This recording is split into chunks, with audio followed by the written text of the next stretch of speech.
Bangla academy literary award, Zainul Abedin gold medal, 21 পদক থেকে শুরু করে অসংখ্য পুরস্কার ও সম্মানে তিনি ভূষিত হয়েছিলেন।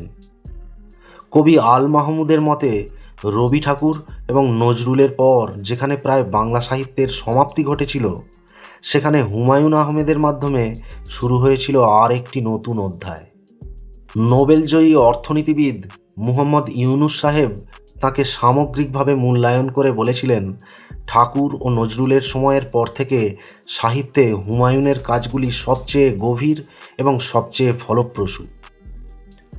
যদিও বাংলাদেশের এক লেখক শাহরিয়ার কবির তাঁকে সর্বদা প্রতিষ্ঠার কথা বলে এমন এক লোক বলে অগ্রাহ্য করেছেন, কিন্তু বিশিষ্ট সাহিত্যিক সুনীল গঙ্গোপাধ্যায় হুমায়ুন আহমেদকে বাংলা ভাষায় 1 শতাব্দীর সবচেয়ে জনপ্রিয় লেখক হিসেবে আখ্যায়িত করে গেছেন। 1987 সালে তাঁর পুত্র নুহাসের জন্মের পর তিনি গাজীপুর জেলায় প্রায় 40 বিঘা জমির উপর একটি এস্টেট তৈরি করেছিলেন।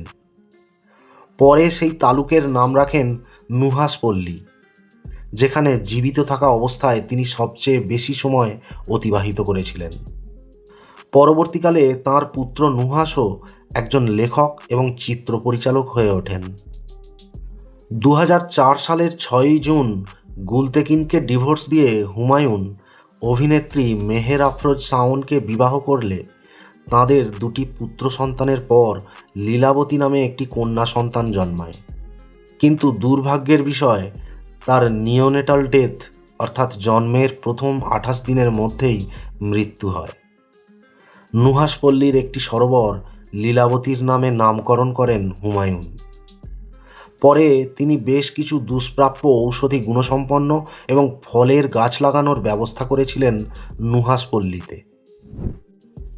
সিঙ্গাপুরের মাউন্ট এলিজাবেথ হসপিটালে ওপেন হার্ট সার্জারি হওয়ার কয়েক বছর পর 2011 সালে তাঁর কোলন ক্যান্সার ধরা পড়লে তাঁকে নিউ ইয়র্কের মেমোরিয়াল স্লোন ক্যাটারিং ক্যান্সার সেন্টারে ভর্তি করানো হয়।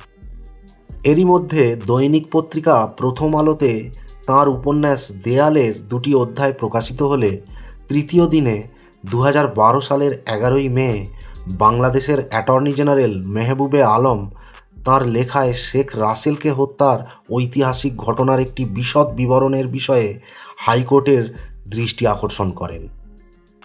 আদালত পরে একটি সুমোটো রুল জারি করে এবং তাঁর কাছে সেই হত্যা মামলার প্রাসঙ্গিক নথি এবং রায়ের কপি সরবরাহ করতে বলে কর্তৃপক্ষকে, যাতে তিনি লেখাটি সংশোধন করতে পারেন।